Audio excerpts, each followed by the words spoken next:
Part 2 of Key Concept 4.1 is going to focus on the time from the period prior to World War II through the Cold War and the diplomatic issues that arose during that time in both Europe and in the United States. The first part focuses on the interwar period. Fascism, extreme nationalism, racist ideologies, and the failure of appeasement resulted in the catastrophe of World War II, presenting a grave challenge to European civilization. So let's first talk about fascism as a theory. It is extremely nationalistic, as pointed out. Mussolini is generally credited as the founder of fascism as a philosophy, and for the most part, the state and business work hand in hand.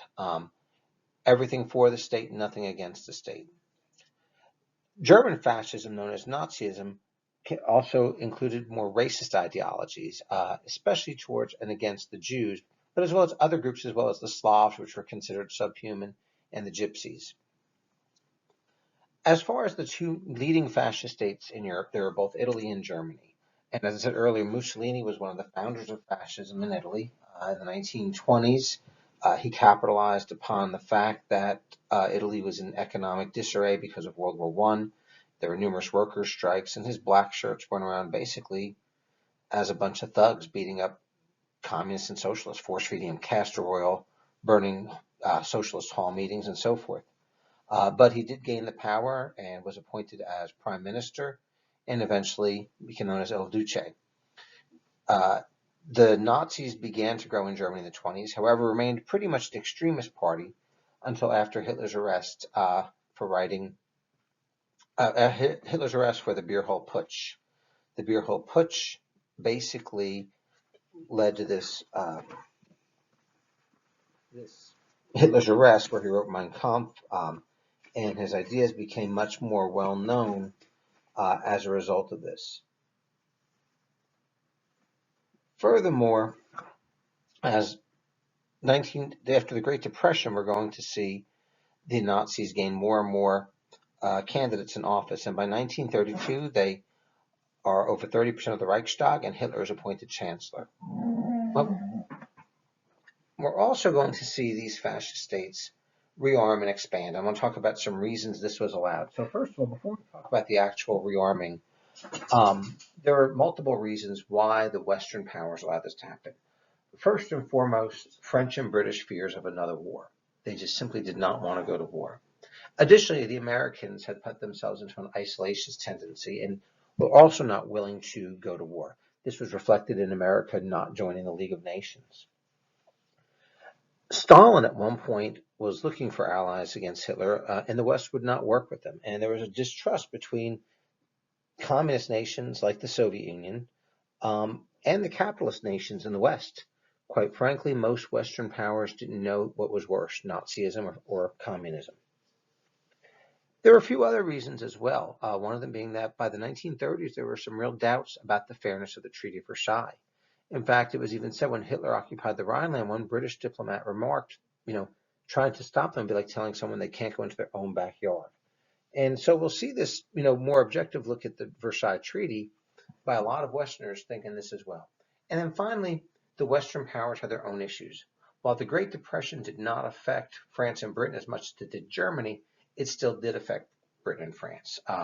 Both Britain and France had to deal with what we call coalition governments in between the wars, and there were multiple coalitions. And so the instability that existed contributed to their basically allowance of the policy that later became known as appeasement. As far as actual expansion, like I said, Hitler came to power in 1933. And in that same year, he withdrew Germany from the League of Nations and withdrew from a disarmament conference in Geneva.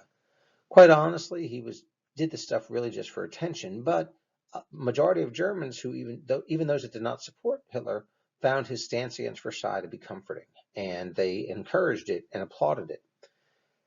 In 1934, he briefly attempted to take over Austria. This failed. Mussolini actually stopped him, believe it or not, and we will not see any more aggression until 1936. But prior to 1936, he had rebuilt his army. He basically just disregarded the Treaty of Versailles, and this was met with great popularity. Also, an economic policy of autarky allowed Germany to rebuild itself, and Germany was able to pull itself out of the Great Depression by 1937. But prior to that, in 1936, the first aggressive action occurred when Hitler remilitarized the Rhineland. Once again, I said earlier, the Western reaction was shock, but they did nothing. And this further encouraged Hitler to be more aggressive in future pursuits. Prior to the occupation of the Rhineland, the Italians had actually conquered Ethiopia. And this was in 1935. And this was an interesting twist. Prior to their conquering Ethiopia, Mussolini considered his closest allies to be Britain and France. And in 1935, after the invasion of Ethiopia, the Ethiopian Emperor Haile Selassie made an impassioned speech before the League of Nations, basically calling out Mussolini and calling out the League of Nations for doing nothing when one member nation took over another. As a result, the British and the French and the League of Nations slapped economic sanctions on Italy, but they were pretty minor, no more than a smack on the wrist. However, Mussolini was personally insulted, and we're going to see him turn towards Germany. And by 1936, the two fascist leaders signed the Rome-Berlin Axis. After that, Hitler takes the Rhineland, and we're going to see further expansion continue. And so in 1938, Hitler annexes Austria, an event called the Anschluss. Once again, Western reaction is nil. They do nothing. And he has his eyes on an area known as the Sudetenland. And so a little bit about the Sudetenland. It is the western part of Czechoslovakia. It was an industrial region, also defensive, and it was also about 90% German. And for many observers, Hitler demanding the Sudetenland was a reasonable demand. It was German, and the people wanted to be a part of Germany. But it was also the apex of Czechoslovakian defenses against the Germans. And remember, Czechoslovakia was the one new nation created after World War I that retained a democracy.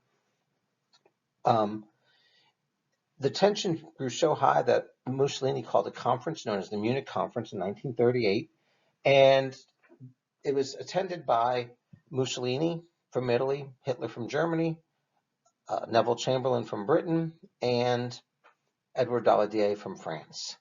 Notably not included were Czechoslovakia and the Soviet Union. During this whole process, the Soviet Union was pleading with the British, let's make a stance. And also, interestingly enough, the Nazi generals, Hitler's generals, had prepared a coup d'etat in case there was aggressive action. They had warned Hitler not to do this, that the German army wasn't ready. But there was none, and ultimately, this is where we see the idea or the policy of appeasement.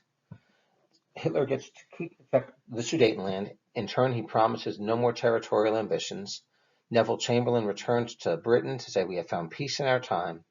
And this policy of appeasement had occurred. If you look at the first top political cartoon that really represents that, this Munich agreement on appeasing of Hitler. And appeasement since has really become kind of a dirty word in politics. By 1939, Hitler ignored the agreement, took the rest of Czechoslovakia. And at that point, the British and the French vowed to defend Poland. And if you remember, Poland had what was known as the Polish Quarter that sliced Germany in two and had a very large German minorities in many areas. And so Hitler has his eyes on these areas. Hitler also recognizes that there is the real chance that they could go to war with the West. He really doesn't think the Western powers will do anything, but just in case, his advisors arrange a treaty known as the Nazi-Soviet Non-Aggression Pact. So let's talk about this Nazi-Soviet Non-Aggression Pact. On the political spectrum, remember, communism and fascism are extremes. Fascism, Nazism to the extreme right, communism to the extreme left.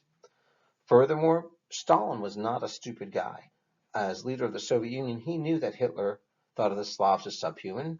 He probably knew Hitler's policy of Lebensraum, or living space, in which he wanted to conquer the areas of the Soviet Union and make the Slavs a permanent slave labor force and the lands controlled by German lords. And ultimately, though, Stalin signed this non-aggression pact. And so there are multiple reasons why. First off, let's talk about the provisions. The provisions were the Germans and the Russians agreed not to go to war. Now, prior to signing this, the Soviets were finally talking with the British, but they didn't really much trust the British. Remember, the British had rebuffed Soviet advances prior to 1939 to ally against Hitler. So there wasn't much trust. But anyway, we see no aggression between Germany and the Soviet Union.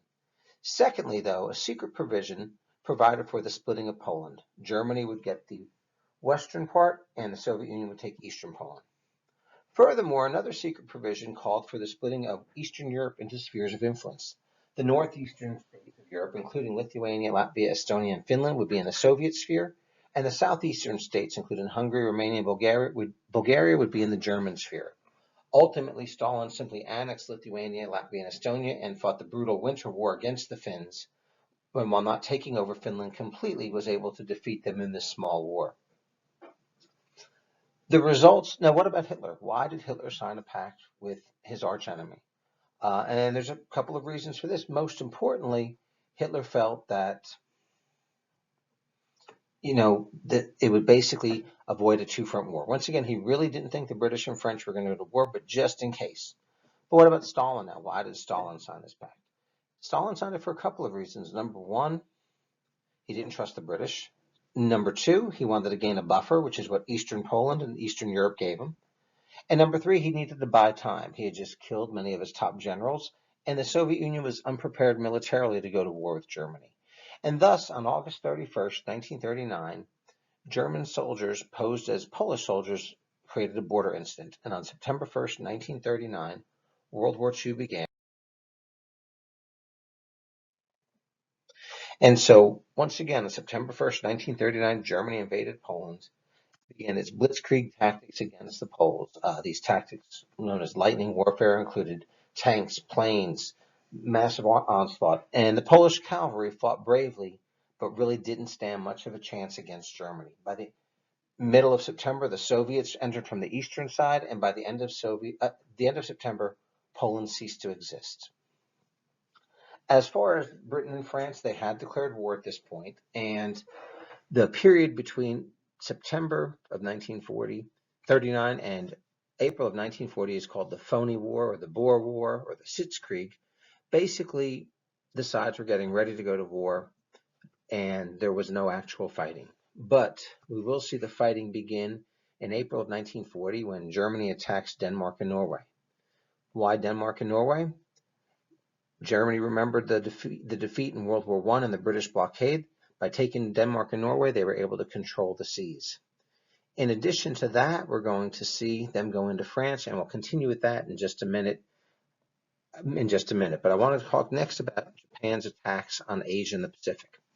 So in the meantime, Japan had gotten fairly brazen in the Pacific. In 1931, they seized Manchuria, and while we condemned it, and it was condemned, their response was to quit the League of Nations.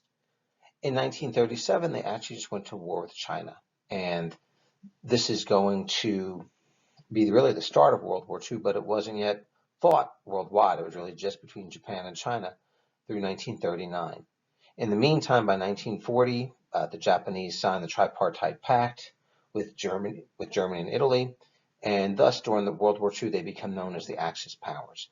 And we're going to see several Axis victories. Prior to Pearl Harbor, the Germans will take Indochina from France. They will take areas in Indonesia from the Dutch and from the Brits, and they will basically dominate coastal Asia as well as much of the Pacific until the Battle of Midway, in which they begin their retreat, or the turning point of the war, and their retreat against the Americans for the next few years with vicious fighting. As far as the Germans, as I stated earlier, in April of 1940, they took Denmark and Norway, and they invaded Belgium and the Netherlands and made their way through France. And by June of 1940, France fell, leaving only the United Kingdom. There are many reasons why the French fell, but most historians agree they really just fell due to defeatism. World War I had been so horrific on France, they just had no desire to fight this. But we'll see after the defeat of France, there's going to be what we call three Frances. In the coastal France, all along the Atlantic seaboard, and the English Channel will be occupied directly by the Germans. That was 3/5 of France. The interior France, which I'm going to circle here, this area here became known as Vichy France.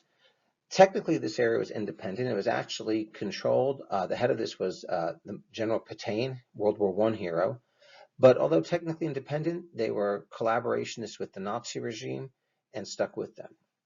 The third France we won't ever see on the map, but it's what we call the Free France. This was led by General Charles de Gaulle and others who set up a government in exile in Britain and continued to fight alongside the British and later the Americans and Russians against the Germans. Going on, what that meant was left was really just the United Kingdom. And if you look at the map, you can see all of the blue part was done. So the Battle of Britain was fought in 1940 and 41, and the British were able to withstand it. And we'll talk about why. Well, actually, I'll tell you why right now for a couple of reasons. Number one, the use of radar. So they knew when they were coming. But probably most importantly, they knew the German codes. They had broken the codes and knew when the Germans were coming in. They actually set up fake military installations that would give the illusion of success for the Germans. And really, they just held out. And by the middle of 1941, the Germans withdrew from Britain. And that leads to Germany's greatest plan, and it's going to be the largest war within the war, the German war against the Soviet Union, Operation Barbarossa. And in June of 1941, Nazi Germany attacked the Soviet Union. They went on a three-pronged attack went north towards Leningrad, they went in towards Moscow, and then south towards Stalingrad as well. And this attack basically brought the Soviets and the British allied together. They were both aided by the United States with Lend-Lease, although the U.S. was not in the war just yet. And we will see the greatest fighting within the war between the Soviet Union and Japan. The Soviet scorched earth policy drew the Germans in further. And while the Germans came close to taking Moscow, they never did. They came close to taking Leningrad. In fact, they seized the city for over 3 years, but were unable to take Leningrad. And the battle in Stalingrad, which is in southern Europe, in this area here, was actually the turning point for the Russians. The Russians were able to defeat the Germans after brutal fighting at great cost and begin slowly to push the Germans back towards Germany as well. One other thing to note, the war itself in Russia really cost the Russians quite a bit. They still call it the Great Patriotic War, and over 20 million Russians died, and some historians say as high as 25 million died fighting against the Germans. Also, Russia had women in combat. It was the only major nation in World War II to do so. As far as December 7th, 1941, the Japanese attacked Pearl Harbor, and that brought the United States into the war. And so for the rest of the war, we're going to see the Grand Alliance, the big three, the United States led by Franklin Delano Roosevelt, or FDR, Great Britain led by Winston Churchill, and the Soviet Union led by Stalin as they make strategies to try and defeat the powers. And they, in many ways, they complemented each other. Keep in mind, remember, this was an alliance of necessity, not necessarily of the same ideology. And so there was always some tension. So, for example, there was one period where Stalin thought that they weren't going fast enough to plan this invasion of France. And perhaps, he did believe that perhaps they were trying to have the Nazis and Germans kill each other. And once again, keep in mind, the Russians were doing the brunt of the fighting there. But after the American and British entry, we're going to see 1942 and 43 taking back North Africa and then the Italian peninsula. And it's not going to be until 1944 in June when the D-Day invasion begins of France. And we'll talk about that in just a minute. In general, though, the key concepts really focus on that American and British industrial, scientific, and technological power was one of the reasons that contributed to Allied victory. So if we look at this as a whole, American-British industry, we can look at examples such as the use of radar, the use of better weapons, the use of the Jeep, for example, during the war. And we will see that that's going to help contribute to the victory. The use of science is really important in technology, whereas we see, for probably the best example, the Manhattan Project, the fact that the Americans developed the atomic bomb, which they later used against the Japanese. But we'll see the science and technology through the weaponry that is used as well. And once again, this fact that they were able to adapt and defeat them. As far as the Soviet military commitment, it was just all out. And it really contributed critically. Like I said, the Soviets, the greatest war within the war was between the Soviet Union and Germany. This was the ideological war as well as the physical war. And it was this military commitment that really pushed the turnaround. And after the D-Day invasion, which was planned, a very important plan, we're going to see the Americans and the British and Free French and others coming in from the west. The Soviets continue coming in from the east. And ultimately, it's going to lead to Allied victory. In May 8, 1945, is regarded as VE Day, or Victory in Europe Day. And as a result of this military procedures and more, the Germans were defeated, the Nazis were defeated, and the Italians had actually been defeated prior to that anyway. And we'll see the end of the war in Europe. By August 1945, after the dropping of the atomic bomb, we will see the end of the war in Asia and the end of World War II in August of 1945.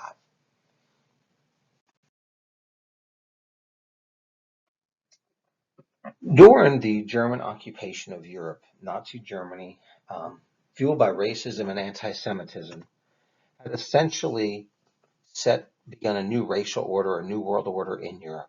A little bit about Nazi ideology. Nazi ideology was extremely nationalistic and very anti-Semitic. And by 1935, the Nuremberg laws were passed, and these laws denied Jews German citizenship.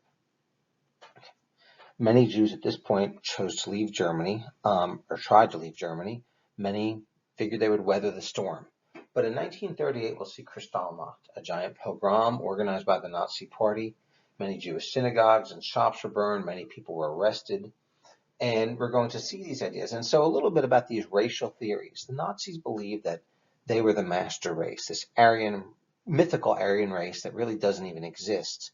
And they actually set social scientists, traditional scientists, doctors, trying to prove the importance of this master race. Ultimately, what it's going to lead to, after Kristallnacht, many Jews were unable to leave Germany, mainly because they had nowhere to go. Countries wouldn't take them. The United States, for example, turned down successive numbers of refugees. And so what we're going to see by the time Germany conquers the continent, we saw the map earlier, they're going to begin to, wherever they go, they're going to start to round up the Jewish population.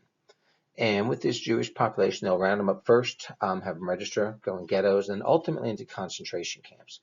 And there was great debate amongst the Germans about what to do, but we know this event as the Holocaust. And Holocaust victims number approximately 12 million. Of those 12 million, 6 million were Jews, and there were 6 million others, including non-Jewish Poles, about 3 million, gypsies, or what they call Sinti Roma, homosexuals, Jehovah's Witnesses, and mentally and physically handicapped people as well. Also, though, what to do with the Jewish population. There were approximately 9 million Jews in Europe, and people tend to think that the Holocaust was the policy right away to kill them all. That wasn't the policy at first, although the concentration camps, many died just due to horrible treatment and starvation, and summary executions and so forth. But in 1942, Reinhard Heydrich established at the Wannsee Conference what we call the final solution to the Jewish problem of Europe, and that was basically the beginning of the death camps. So we had your traditional concentration camps, which were not a fun place to be at all, slave labor, summary executions, the norms. But the death camps, such as Auschwitz, were actually set up as death centers. What would often happen is that prisoners would be shipped if they were deemed healthy enough. Jewish prisoners were deemed healthy enough to work. They could work. The Nazis actually had a formula where they could feed them a bare minimum of calories and perhaps get 70 days of work out of them before they died.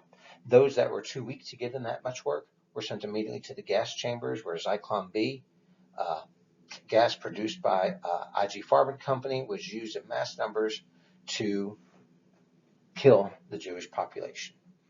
And as I said earlier, like I said, this event called the Holocaust, the victims included 6 million Jews, 3 million non-Jewish Poles, 3 million others, including Russian POWs, Sinti Roma, physically and mentally handicapped, homosexuals, Jehovah's Witnesses, and anyone really that was opposed to the regime. One of the results of the Holocaust also was a continuation of Zionism, and in fact the creation of Israel in 1948. with 2/3 of the European Jews dead and the other third often having nowhere to go. We're going to see many try to go into, at the time, British-controlled Palestine until the Brits give it up and Israel is proclaimed as a nation.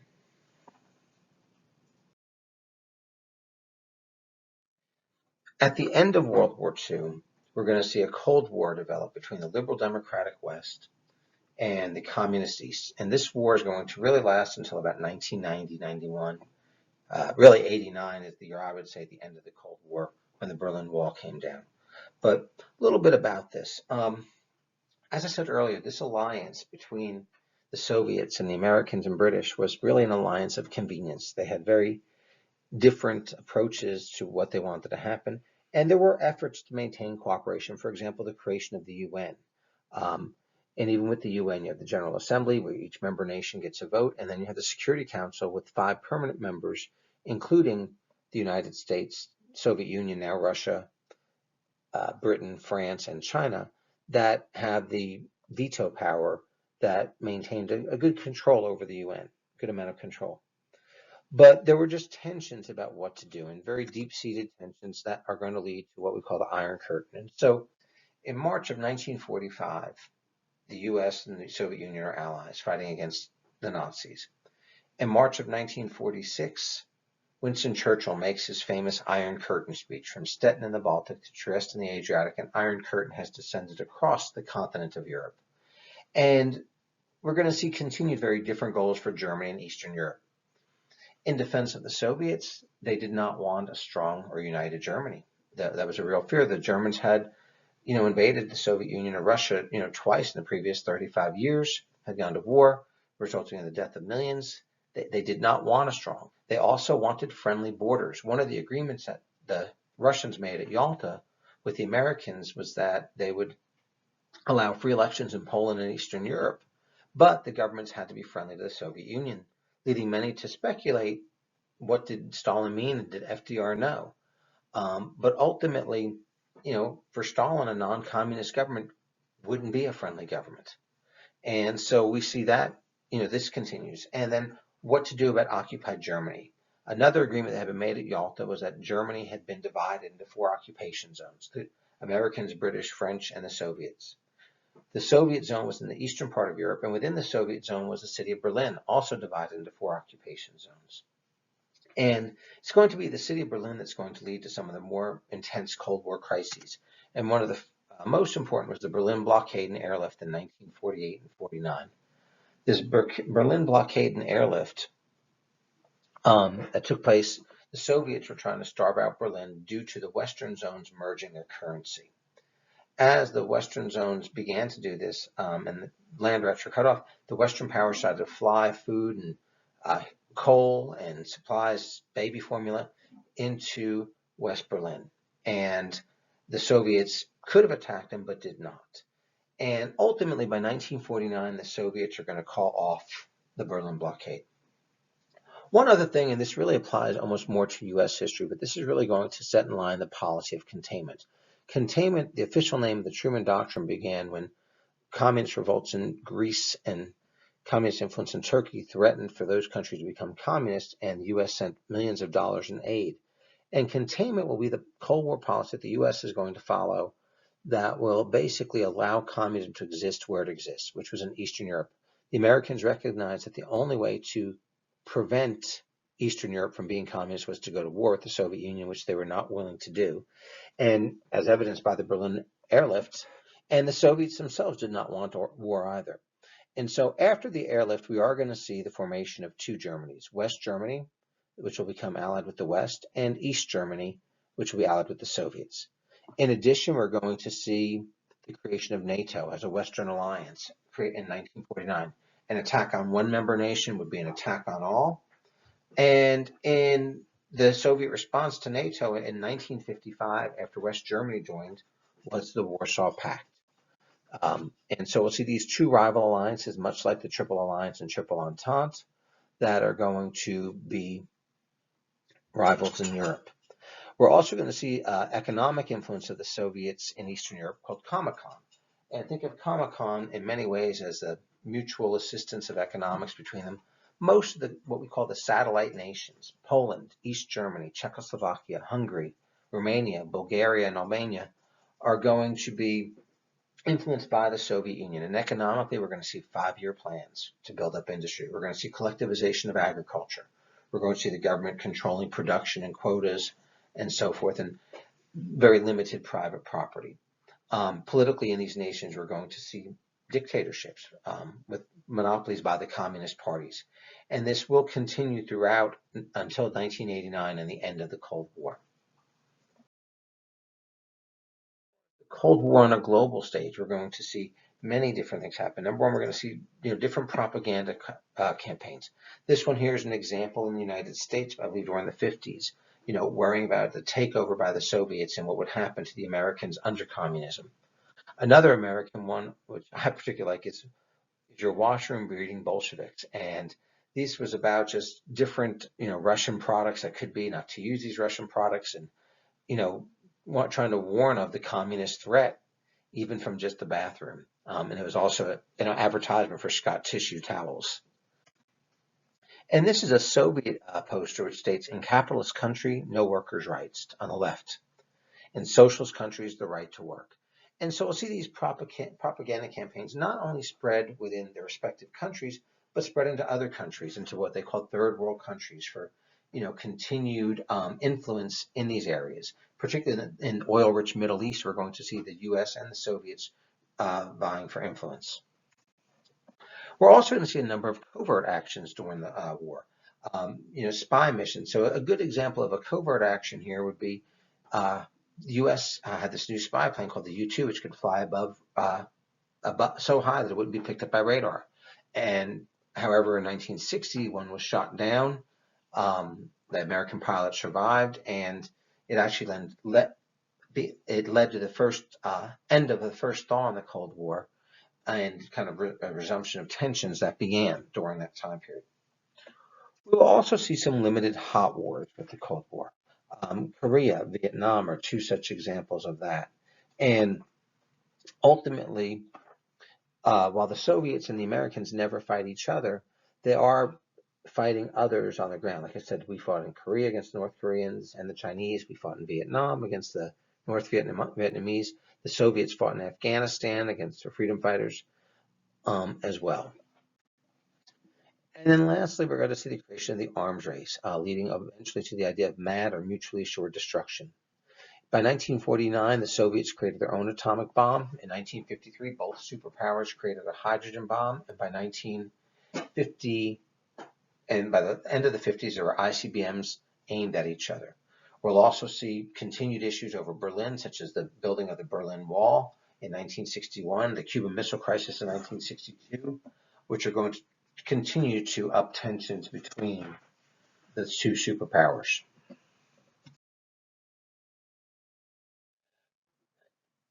Later on, we will talk about issues within the Soviet Union. I don't want to go there yet, domestic issues, but I do want to talk a little bit about beforehand, before getting into ideologies.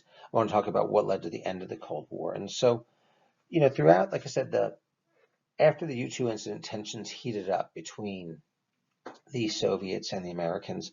But by the late 60s, both sides were looking to cool things down. And in 1972, an era of détente began between the two countries. President Nixon flew to Moscow, met with Premier Brezhnev. We signed a grain agreement, agreeing to 3 years of selling the Soviets grain. We also agreed to reduce the number of nuclear arms at SALT treaties, SALT 1. And things were going a little better. In 1975, there was a Helsinki conference. The Soviets pledged, although they didn't abide by it, not to be better with human rights. But we saw an end to détente in 1979 when the Soviet Union invaded Afghanistan. And the 80s was an intensely tense time between the two superpowers. Because of the invasion of Afghanistan, we actually boycotted the 1980 Olympics in Moscow. They boycotted the 1984 Los Angeles Olympics. President Reagan referred to them as the evil empire in the 1983 speech, and tensions were high. But by the late 80s, 1985, a new Soviet leader, Mikhail Gorbachev, came into power. And Gorbachev was younger, He was looking at reforming, and I'm going to talk more about Gorbachev's reformist policies in one of our next key concept reviews. But I want to talk now about the end of the Cold War. By 1989, Gorbachev recognized that he had to withdraw troops from Eastern Europe. And when the Eastern European nations began to reform, the Soviets did nothing. By 1990, areas in the Soviet Union had seceded. Lithuania, Latvia, and Estonia declared themselves independent. And by 1991, on December 25th, the Soviet Union just simply ceased to exist. The Russians declared themselves independent. Boris Yeltsin became their president, and really the Cold War is over. We're also going to see the transition to capitalist economies during this time period, something that was actually kind of tough in some of these areas. This transition, probably most successful in the Czech Republic, Hungary, and Poland. The Russians had a tough time in the 90s. At one point, the ruble was devalued, and they struggled, however, came through by the 2000s into this more of a capitalism. We will see the growth of organized crime in Russia also as a result of this transition. We'll see Germany reunified by 1990. Like I said earlier, the Berlin Wall came down in 1989. Germany was reunified in 1990 and has been a leading member of the European Union. Czechoslovakia will get a friendly divorce in 92 and the formation of two countries, Czech Republic and Slovakia. It's kind of interesting that both countries get along. Quite honestly, I can't really figure out why Slovakia left. The bulk of the industry and the more advanced areas are in the Czech Republic even today. And then we'll see the not so friendly breakup of Yugoslavia, which we'll talk about later on during our key concepts as we talk about extensive nationalism and the genocide that occurs in Bosnia and Kosovo. And then also the growth of NATO and the European Union. This map shows the member of NATO nations today. And if you notice, former parts of the Soviet Union, Lithuania, Latvia, and Estonia, are members of NATO. The Ukraine is a friendlier nation with NATO, as is Armenia down north of Turkey, and not Armenia, I'm sorry, Georgia. And these areas themselves, Ukraine and Georgia, have had actually many issues with Russia. Just recently in 2014, I believe, Russia seized the area known as the Crimea from the Ukraine, and it's now part of Russia. There's also a civil war going on in the Ukraine and the eastern Ukraine, with the Russians giving great support to Russian rebels. In fact, a Malaysian jet was shot down a couple years ago over that territory. And so the growth of NATO has really concerned the new Russia. The European Union has also grown. That's also something we're going to talk about as we get into one of the other key concepts. For now, I know this was pretty long, so we're going to continue with 4.1. It's an awfully long key concept, and we'll talk about the economy, nationalism, and decolonization in our next part 3, our next study.